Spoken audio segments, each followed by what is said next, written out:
चलिए दोस्तों, आज हम शुरू करते हैं लेक्चर नंबर 2 MCS का। और शुरू करते हैं हमारे केस नंबर 2 से, जो कि है Arun Kumar versus Jindal steel and power limited and another. Supreme court का केस है और इसमें देखते हैं, डिस्कस करते हैं क्या होता है। ठीक है, इस केस में ना ये जो गुजरात एनआरई कोक लिमिटेड है, GNCL इसको बोलेंगे, ये कंपनी IBC में चली गई। ये कंपनी कहाँ चलेगी? IBC में चलेगी। कौन सी कंपनी IBC में जाती है? Company unable to repay its dates.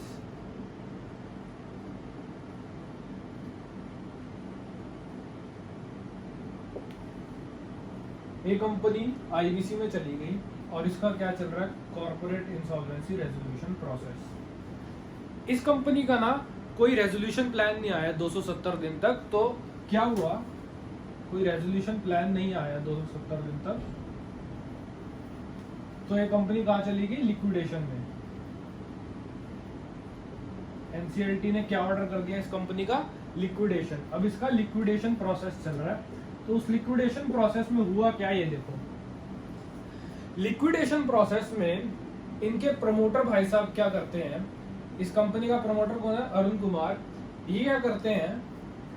Liquidation के चलते हुए ये NCLT को 230-232 ऑफ कंपनीज एक्ट 2013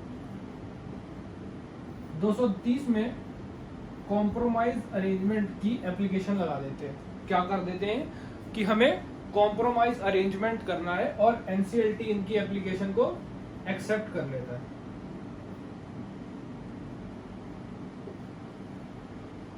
और जिंदल स्टील क्या है? इनका unsecured creditor. Gujarat NRE Coke limited का जिंदल स्टील क्या है? Unsecured creditor. तो ये कहता है कि भाई साहब ये क्या हो रहा है? ये क्या हो रहा है? इस कंपनी का लिक्विडेशन चल रहा है, आपने इसकी कॉम्प्रोमाइज अरेंजमेंट की एप्लीकेशन कैसे एक्सेप्ट कर ली? ये जो बंदा प्रमोटर है, इस सेक्शन 29A में इनएलिजिबल है। सेक्शन 29 ऑफ IBC में ये बंदा इनएलिजिबल है। क्या ये इनएलिजिबल पर्सन?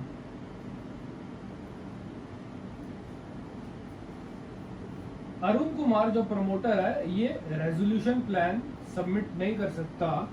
ये क्या नहीं कर सकता? रेजोल्यूशन प्लान सबमिट नहीं कर सकता। अब आपको समझना पड़ेगा ये सेक्शन 29A है क्या, और ये आया कहां से, और ये क्यों आया। देखो, जब ये सेक्शन 29A नहीं था ना, तो क्या था? ये एक तरीके से लूप होल था। सेक्शन 29A एक लूप होल को प्लग करता है।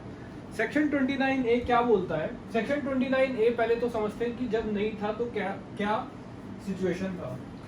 मान लो एक कंपनी कॉर्पोरेट डेटर, इसके ऊपर ना लोन है, मान लो 500 करोड़ का, बैंक क्रेडिटर, बैंक या फिर क्रेडिटर्स का। अब क्या करना है ना, ये कंपनी क्या है? Unable to repay its debts, और ये IBC में चली गई। अब इसका जो प्रमोटर है ना, वही क्या बन गया? रेजोल्यूशन प्लान लेके आ गया। प्रमोटर क्या लेके आ गया? रेजोल्यूशन प्लान लेके आ गया, और कहता बैंक और क्रेडिटर को 150 करोड़ लो। 500 करोड़ का लोन था। प्रमोटर क्या कहता क्रेडिटर्स को कि 150 करोड़ रुपए लो और कंपनी मेरे हवाले करो। कंपनी किसके हवाले करो? मेरे हवाले करो। ये इस प्रमोटर की वजह से ये कंपनी IBC में गई, और यही बंदा बैकडोर एंट्री लेके कंपनी को वापस लेना चाहता है। तो क्या ये गलत है कि नहीं? क्या ये गलत है कि नहीं? बिल्कुल गलत है। इस बंदे की वजह से, इस प्रमोटर की वजह से ही, क्योंकि यही कंट्रोल में है कंपनी के, इसकी वजह से ही कंपनी IBC में गई, और यही पीछे से आ जाता है, बैकडोर एंट्री करता है और रेजोल्यूशन प्लान देता है और कंपनी ले जाता है। और इसमें सबसे ज्यादा नुकसान किसको होगा? इसमें सबसे ज्यादा नुकसान होगा क्रेडिटर्स को। बैंक्स और क्रेडिटर्स को सबसे ज्यादा नुकसान होगा, क्योंकि हर कोई ऐसे करेगा, लोन लेगा, रीपे नहीं करेगा, फ्रॉड करेगा, IBC में बैकडोर एंट्री लेके आ जाएगा और कम पैसों में अपनी कंपनी ले जाएगा उठा के, कम पैसों में अपनी कंपनी ले जाएगा उठा के। तो ये लूप होल जब समझ आया तो सेक्शन 29A लाया गया।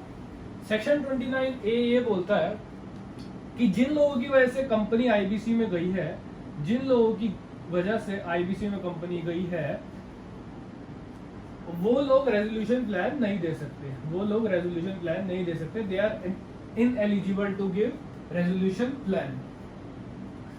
तो ये बड़ा चालाक था प्रमोटर अरुण कुमार, कहता कि सेक्शन 29A में नहीं आ सकते ना, सेक्शन 29A में नहीं आ सकते ना, 230 में आ जाते हैं। भाई सेक्शन 29A मना करता ना हमें आने से, रेजोल्यूशन प्लान नहीं दे सकते ना एज पर हम सेक्शन 29A, कोई नहीं, हम as per section 230 of companies act का यूज करते हैं, section 230 of companies act use करते हैं, एनसीएलटी को एप्लीकेशन लगाते हैं और कंपनी को कॉम्प्रोमाइज अरेंजमेंट करके ले जाते हैं। अब सेक्शन 230 क्या कहता है ना, सेक्शन 230 कहता है कि आपको बोर्ड अप्रूवल चाहिए, मेंबर क्रेडिटर अप्रूवल चाहिए और एनसीएलटी अप्रूवल चाहिए। मीटिंग बुलाओ मेंबर क्रेडिटर की, बोर्ड रेजोल्यूशन पास करा लो, मेंबर क्रेडिटर से मीटिंग बुला के अप्रूवल ले लो, एनसीएलटी अप्रूवल ले लो और कॉम्प्रोमाइज अरेंजमेंट ले लो। जिंदल स्टील कहती कि ये तो गलत हो रहा, क्योंकि ये बंदा आईबीसी में, क्योंकि ये बंदा आईबीसी में इनएलिजिबल है, क्योंकि ये बंदा आईबीसी में इनएलिजिबल है, तो ये बंदा 230 में भी नहीं आ सकता है, तो ये बंदा 230 में भी नहीं आ सकता। ये कहां चले गए, ये जिंदल स्टील कहां चले गए, एनसीएलटी के पास। कहां चले गए, एनसीएलटी के पास।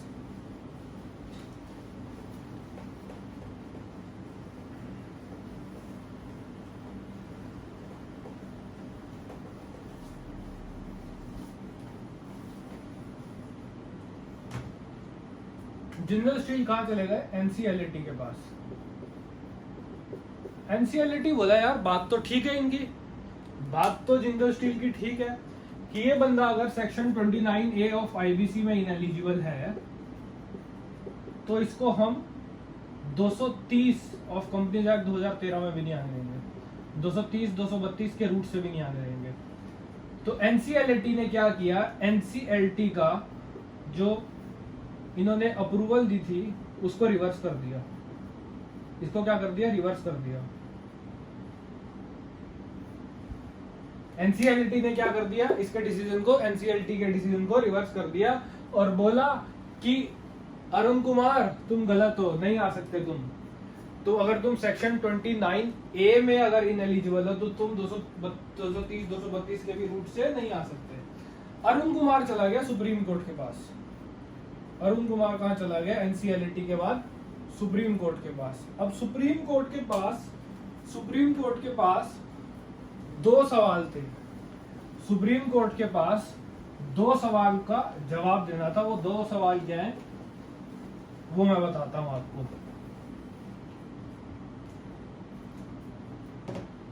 पहला सवाल, क्या जो कंपनी का लिक्विडेशन प्रोसीडिंग चल रही है, क्या जिस कंपनी की लिक्विडेशन प्रोसीडिंग चल रही है, क्या उस कंपनी का कॉम्प्रोमाइज अरेंजमेंट हो सकता है सेक्शन 230 में? क्या उसका सेक्शन 230 ऑफ कंपनीज एक्ट 2013 में कॉम्प्रोमाइज अरेंजमेंट हो सकता है? और दूसरा सवाल ये था, अगर उसका कॉम्प्रोमाइज अरेंजमेंट हो सकता है, कौन सी कंपनी का, जिसका जो आईबीसी में गई है और जिसका लिक्विडेशन प्रोसेस चल रहा है, जिसके सीआईआरपी जिसका रिवाइवल नहीं हो पाया, जिसका क्या नहीं हो पाया, रिवाइवल नहीं हो पाया, जिसके 270 दिन तक कोई रेजोल्यूशन प्लान नहीं आया, वो कंपनी कहाँ चली जाती है, वो कंपनी कहाँ चली जाती है, लिक्विडेशन में। वो कंपनी कहाँ चली जाती है, लिक्विडेशन प्रोसेस हो जाता, लिक्विडेशन प्रोसेस शुरू हो जाता है, लिक्विडेटर अपॉइंट हो जाता है, लिक्विडेटर अपॉइंट हो जाता है। ये क्या करता है, सेल ऑफ असेट्स करता है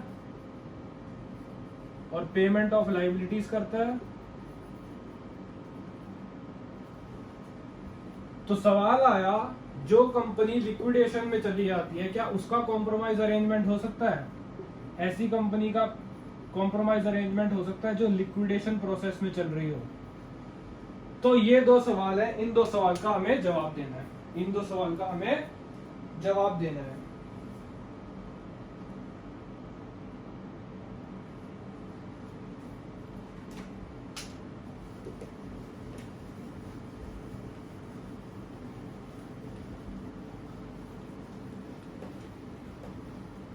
सुप्रीम कोर्ट कहता कि 230 का रूट भी ना, 230 नो डाउट थोड़ा वाइडर इन स्कोप है। 230 क्या है? Compromise arrangement, wider in scope.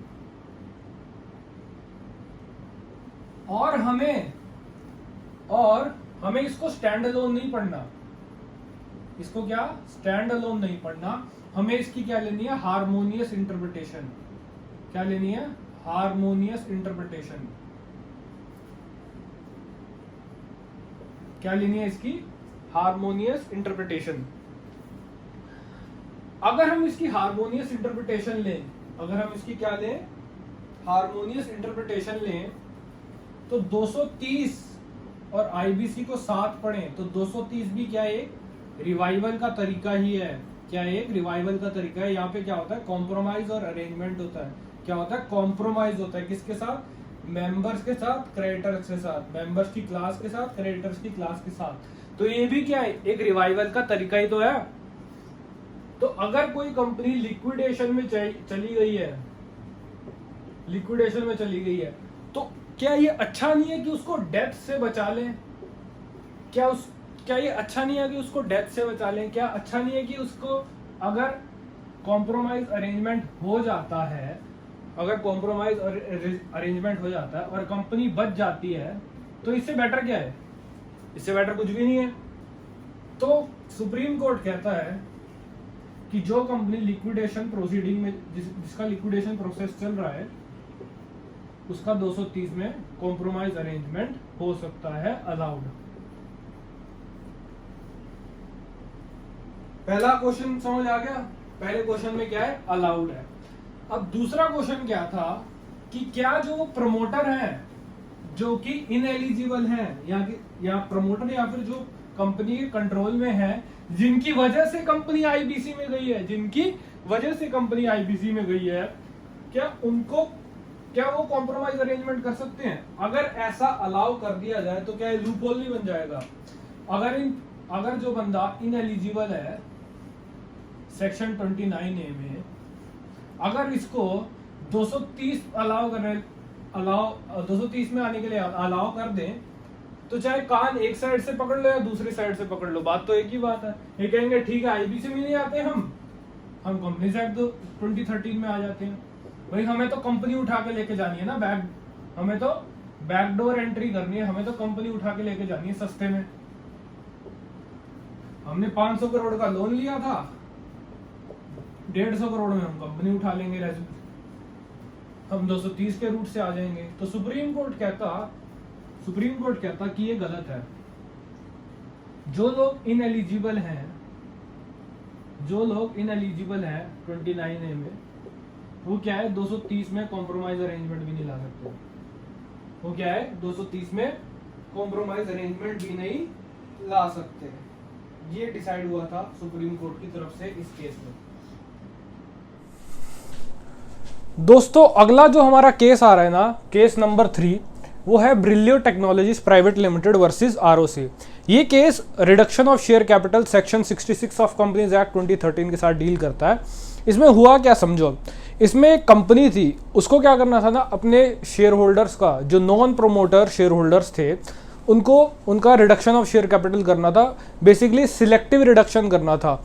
जो इनके इक्विटी जो प्रमोटर थे ना, जो इक्विटी शेयर होल्ड करते थे, उनका रिडक्शन नहीं करना था। जो नॉन प्रमोटर थे उनका रिडक्शन ऑफ कैपिटल करना था।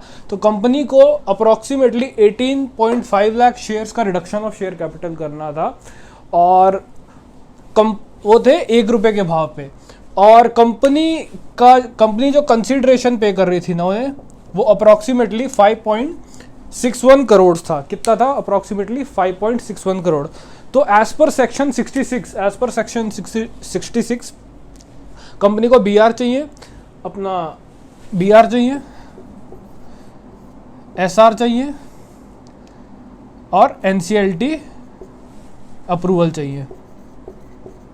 ठीक है, इसके साथ साथ एनसीएलटी रेगुलेटर्स को नोटिस भेजेगा रेगुलेटर्स कौन कौन? ROC, SEBI, etcetera etcetera. और इनसे पूछेगा कि आपको कोई तकलीफ तो नहीं है। और एक क्रेडिटर्स, कंपनी के जो क्रेडिटर्स है ना, उनसे भी एक एनओसी चाहिए।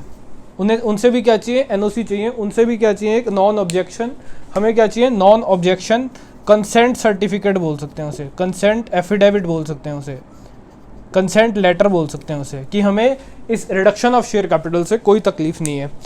पर इसको कंपनी ने क्या किया? कंपनी ने क्या किया? अपनी एक्स्ट्रा ऑर्डिनरी जनरल मीटिंग बुलाई, ईजीएम बुलाई, और उसमें 100% वोट से reduction of share capital approve हो गया। Reduction of share capital 100% vote से अप्रूव हो गया। और साथ में क्रेडिटर्स की भी कोई ऑब्जेक्शन नहीं आई कंपनी के पास, क्रेडिटर्स की भी क्या आई? कोई ऑब्जेक्शन नहीं आई। पर एनसीएलटी ने इसको रिजेक्ट कर दिया। कह रहा है ये रिडक्शन ऑफ शेयर कैपिटल नहीं हो सकती, रिडक्शन ऑफ शेयर कैपिटल नहीं हो सकती। एनसीएलटी ने 5 ग्राउंड्स दिए। एनसीएलटी ने कितने ग्राउंड्स दिए? 5 ग्राउंड्स दिए, और बोला कि ये रिडक्शन नहीं हो सकती।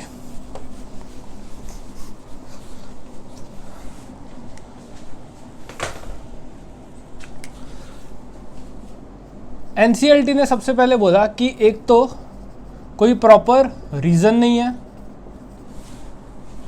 रिडक्शन ऑफ शेयर कैपिटल का। दूसरा एनसीएलटी ने बोला कि क्रेडिटर से कंसेंट एफिडेविट नहीं आया। तीसरा उसने बोला कि आप सिक्योरिटी प्रीमियम अकाउंट यूज नहीं कर सकते। कहां से हो रहा था ये रिडक्शन? सिक्योरिटी प्रीमियम अकाउंट से। चौथा उसने बोला कि ये आप सिलेक्टिव रिडक्शन नहीं कर सकते। क्या नहीं कर सकते? सिलेक्टिव रिडक्शन नहीं कर सकते। और पांचवा एनसीएलटी ने बोला कि अगर आपको आना है ना, तो सेक्शन 66 के रूट से नहीं, आप सेक्शन 230 232 रूट से आओ, क्योंकि ये तो कॉम्प्रोमाइज अरेंजमेंट हो रहा है। यहाँ पे तो कॉम्प्रोमाइज अरेंजमेंट हो रहा है, और यहाँ पे तो सेक्शन 66 नहीं लगेगा। तो कंपनी कहाँ पहुँच गई? यहाँ से तो रिजेक्ट हो गया। कंपनी कहाँ पहुँच गई? एनसीएलटी। और एनसीएलटी ने कहा कंपनी ठीक है, रिडक्शन ठीक है, कोई दिक्कत नहीं है। और एनसीएलटी ने पांचों ग्राउंड्स को जस्टिफाई कर दिया, पांचों ग्राउंड्स का रीज़न दे दिया। अब हम वो रीज़न देखने जाते हैं। रीज़न देखने जाते हैं कि क्या रीज़न था। सबसे पहला रीज़न तो ये था कि जो non promoter equity share holder थे ना, non promoter equity share holder, इन्होंने बोला था कि हमें कंपनी से बाहर निकलना है। इन्होंने रिक्वेस्ट की थी, और उस रिक्वेस्ट के चलते कंपनी ने रिडक्शन ऑफ शेयर कैपिटल किया। और उन्हें कंसिडरेशन देने का प्लान बनाया। एनसीएलटी बोलता है कि लॉ में ऐसा कुछ नहीं लिखा कि रिडक्शन ऑफ शेयर कैपिटल सिर्फ किसी एक्यूमुलेटेड लॉस को एलिमिनेट करने के लिए। लॉ में ऐसा कहीं नहीं लिखा, सेक्शन 66 में ऐसा कहीं नहीं लिखा, या लॉ में कहीं ऐसा नहीं लिखा कि रिडक्शन ऑफ शेयर कैपिटल सिर्फ एक्यूमुलेटेड लॉस को एलिमिनेट करने के लिए। दूसरा, एनसीएलटी ने बोला मान लो आपसे कुछ कहा जाता है कि आपको किसी चीज की कंसेंट देनी है, और 3 महीने तक, मान लो टाइम है 3 महीने तक, और आपने 3 महीने तक कुछ नहीं बोला, आप चुप रहे, तो क्या प्रिज्यूम कर लिया जाएगा? प्रिज्यूम यही किया जाएगा ना कि आपको कोई ऑब्जेक्ट नहीं है। तो अगर उनका 3 महीने तक कोई ऑब्जेक्शन आया ही नहीं, 3 महीने तक अगर क्रेडिटर्स का कोई ऑब्जेक्शन आया ही नहीं, तो यही प्रिज्यूम किया जाएगा ना कि उनको कोई ऑब्जेक्शन नहीं है। तो अगर उनका कोई ऑब्जेक्शन आया नहीं, तो ये मान लिया जाएगा कि उनकी तरफ से कोई ऑब्जेक्शन नहीं है। दूसरा ग्राउंड का भी एनसीएलटी ने सही से आंसर दे दिया। तीसरा ग्राउंड बात करता है सिक्योरिटी प्रीमियम अकाउंट के बारे में। Security premium account section 52 deal करता है।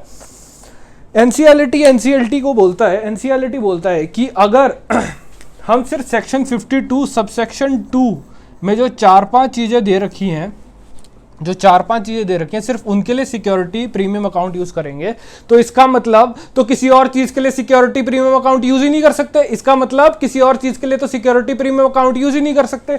आपको सेक्शन 52 एज अ होल पढ़ना है, आपको सेक्शन 52 एज अ होल पढ़ना है, आपको स्टैंड अलोन नहीं पढ़ना कुछ, आपको लॉ हमेशा एज अ होल पढ़ना होता है। तो यहां पे भी एनसीएलटी ने अपना रिप्लाई, अपना इसका आंसर दे दिया, इसका आंसर विद लॉजिक दे दिया। चौथा ग्राउंड क्या था? चौथा ग्राउंड क्या था एनसीएलटी के रिजेक्ट करने का? कि वो कह रहे थे आप सिलेक्टिव रिडक्शन नहीं कर सकते, आप सिलेक्टिव रिडक्शन नहीं कर सकते। एनसीएलटी बोलता है कि यार ऐसा लॉ में कहां लिखा है कि सिलेक्टिव रिडक्शन नहीं कर सकते? अगर ये सिलेक्टिव रिडक्शन हो रही है और कोई मेलाफाइड इंटेंशन नहीं है, और अगर फेयर प्राइस भी पे कर रहे हैं, फेयर प्राइस भी पे कर रहे हैं, तो दिक्कत क्या है? सिलेक्टिव रिडक्शन करा लो। ये हो गए non promoter equity share holder, ये हो गए प्रोमोटर इक्विटी शेयर होल्डर। अब क्या हो गया था ना, अगर नॉन प्रमोटर चले जाएं तो ये कंपनी क्या बन गई थी? होली ऑन 100% होली ऑन सब्सी बन गई थी इनके जाने के बाद। तो एनसीएलटी बोलता है कि दिक्कत क्या है? अगर कोई मेलाफाइड इंटेंशन नहीं है, अगर कोई मेलाफाइड इंटेंशन नहीं है तो कोई दिक्कत नहीं है। प्लस एनसीएलटी ने बोला कि majority rule prevails, companies act में मेजॉरिटी रूल प्रिवेल्स, जैसा मेजॉरिटी कहती है वैसा ही चलता है। तो एज पर दो रीजन उन्होंने दे दिए, एक तो कोई मेलाफाइड इंटेंशन नहीं है और मेजॉरिटी रूल प्रिवेल्स, तो ये सिलेक्टिव रिडक्शन हो सकता है। पांचवा ग्राउंड एनसीएलटी ने क्या दिया? पांचवा ग्राउंड एनसीएलटी ने दिया कि आप 230 232 के रूट से आओ, सेक्शन 66 के रूट से नहीं आओ। एनसीएलटी बोलता है जब लॉ ने section 66 specifically for reduction of share capital बना रखा है तो कुछ सोच समझ के ही बनाया होगा। सेक्शन 66 अगर लॉ ने कंपनीज एक्ट में डाल रखा है तो कुछ सोच समझ के ही डाला होगा ना।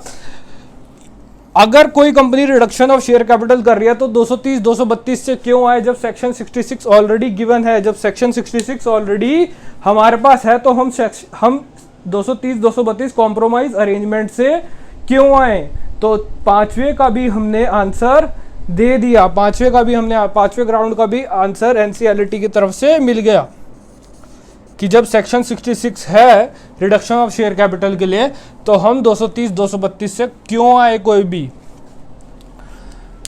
तो यहां पे एनसीएलटी ने बोला कि कंपनी ठीक है, रिडक्शन कर सकती है, कोई दिक्कत नहीं है, कंपनी रिडक्शन कर सकती है, कोई दिक्कत नहीं है।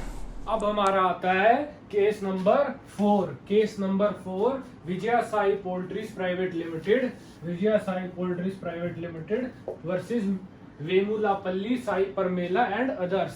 इस केस में क्या हुआ था ना, डिस्कस करते हैं। इस केस में ये जो वेमुलापल्ली है, इन्होंने एप्लीकेशन लगाई एनसीएलटी को एप्लीकेशन लगाई कि कंपनी के खिलाफ फॉरेंसिक ऑडिट चलाई जाए।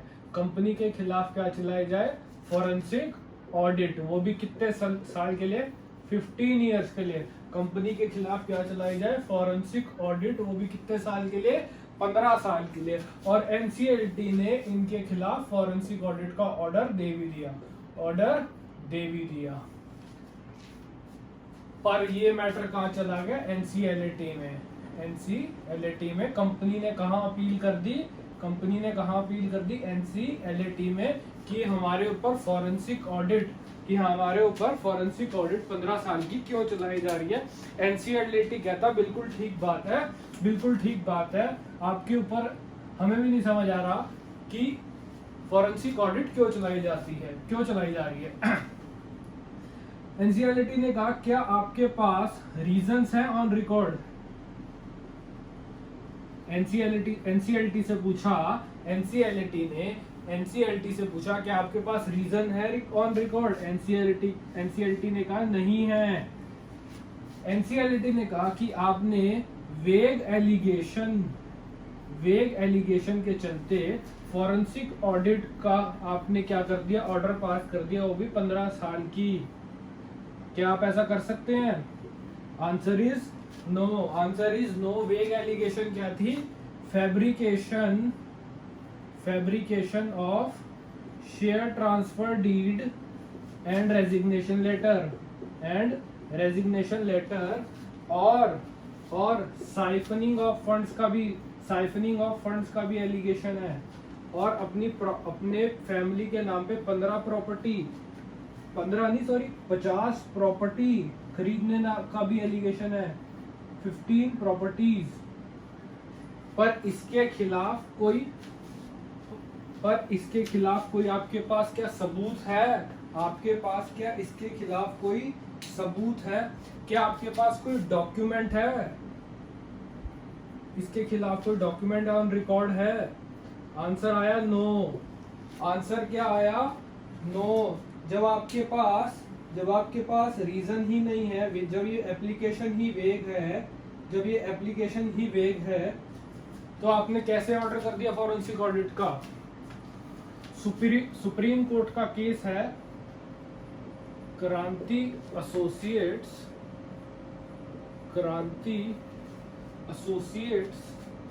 Private limited versus Masood Ahmad Khan.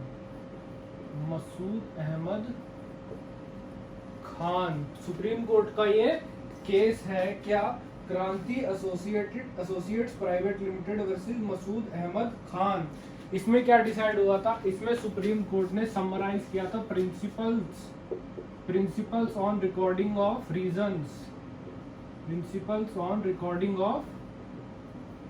Reasons. आप बिना रीजन के आप ये फॉरेंसिक ऑडिट क्या नहीं कर सकते? नहीं कर सकते। Adjudicating authority must record reasons in support of conclusion.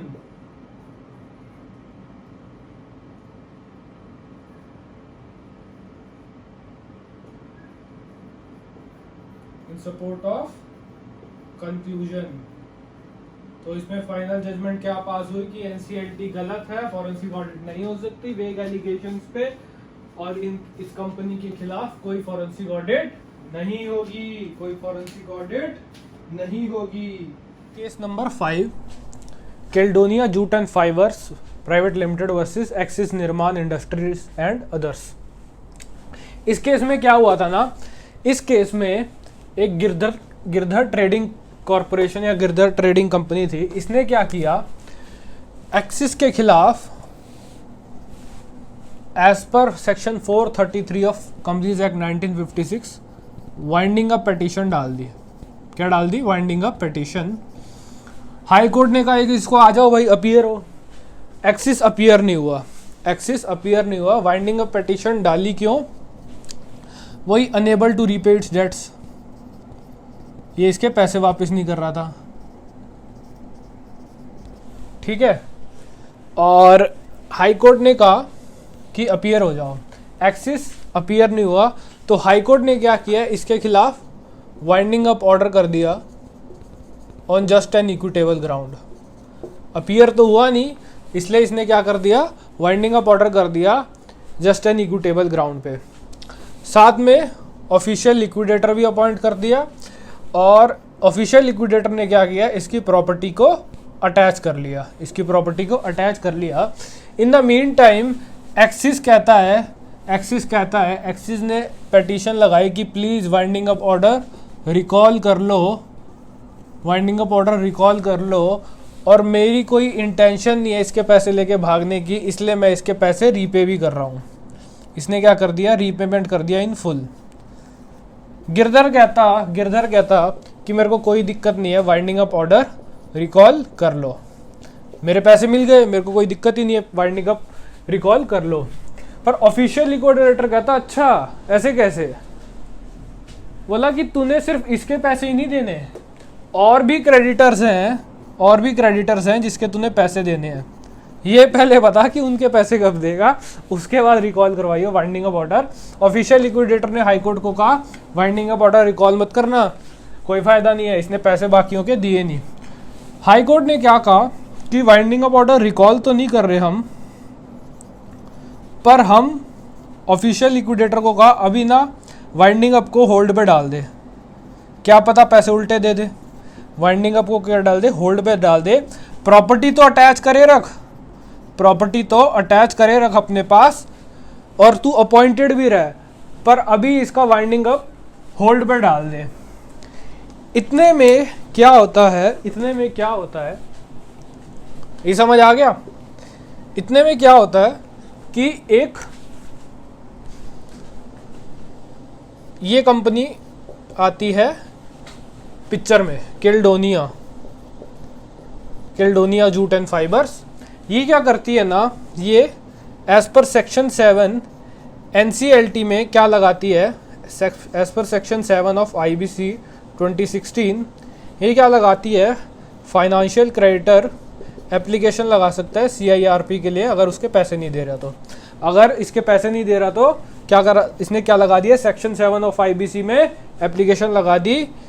और इसके साथ साथ NCLT में एप्लीकेशन लगाने के साथ साथ केल्डोनिया हाईकोर्ट को कहता है, सर, हाईकोर्ट को कहता है, सर ये जो केस आपके पास चल रहा है ना वाइंडिंग अप का, ये NCLT में ट्रांसफ़र कर दो। ये क्या कर दो, NCLT में ट्रांसफ़र कर दो जो आपके पास केस चल रहा है इसका, एक्सिस का। हाईकोर्ट कहता भागे यहाँ से, हम नहीं कर रहे ट्रांसफ़र। हाईकोर्ट कहता हम नहीं कर रहे ट्रांसफ़र। तो ये कहाँ चला गया, ये चला गया सुप्रीम कोर्ट। ये कहाँ चला गया, सुप्रीम कोर्ट। अब सुप्रीम कोर्ट क्या बोलता है, ये देखो, सुप्रीम कोर्ट कहता है, सुप्रीम कोर्ट कहता है यार हाई कोर्ट अच्छी बात नहीं है, वैसे अच्छी बात नहीं कर रहा तू। सुप्रीम कोर्ट हाई कोर्ट को बोलता है, सुनो यार, सुनो कि जब भी वाइंडिंग अप जैसी चीज़ आती है ना, जब भी वाइंडिंग अप जैसी चीज़ आती है तो चाहे एक क्रेडिटर एप्लीकेशन लगाए, एक क्रेडिटर एप्लीकेशन लगाए, वो लगाता है, वो जो पार्टी होती है ना, जो भी पार्टी होती है वो एंटायर बॉडी ऑफ क्रेडिटर्स होती है, कोई एक क्रेडिटर नहीं होता। क्योंकि पैसे सिर्फ एक क्रेडिटर के देने नहीं देने, सबके देने हैं, तो पार्टी क्या होती है, एंटायर बॉडी ऑफ क्रेडिटर्स। और ऐसा मान लिया जाता है, ऐसा डीम कर लिया जाता है कि ये एक जॉइंट एप्लीकेशन लगी है। क्या लगी है, कि जॉइंट एप्लीकेशन लगी है, ये मान लिया जाता है कि ये जॉइंट एप्लीकेशन लगी है। और सुप्रीम कोर्ट अपने ही केस का एक एग्जांपल देता है। केस का नाम है फॉरेच, केस का नाम है फॉरेच इंडिया लिमिटेड। इस केस में इसने कहा था, सुप्रीम कोर्ट ने कहा था कि अगर वाइंडिंग अप का केस दो जगह चलता रहे, अगर वाइंडिंग अप का केस दो जगह पैरेलली चलता रहे तो IBC के आने का पर्पस डिफीट हो जाएगा, तो IBC का आने का पर्पस डिफीट हो जाएगा। तो सुप्रीम कोर्ट ने हाई कोर्ट को बोला, तो सुप्रीम कोर्ट ने हाई कोर्ट को बोला ये केस ट्रांसफर कर दो NCLT के पास, क्योंकि IBC का आने का पर्पस ही क्या है, एक तो फास्ट रिकवरी हो, एक तो क्या हो, फास्ट रिकवरी हो, दूसरा रिवाइवल हो जाए, दूसरा रिवाइवल हो जाए कंपनी का। अगर आप ऐसे ही करते रहे तो IBC के आने का पर्पस डिफीट हो जाएगा, दो जगह प्रोसीडिंग्स चलती रहेंगी, प्रोसीडिंग्स एक जगह चलनी चाहिए, NCLT को केस ट्रांसफर कर दो। हाई कोर्ट ने कहा NCLT को केस ट्रांसफर कर दो, इसकी जो अपील थी केल्डोनिया की सुन ली गई। ये इस केस में हुआ था।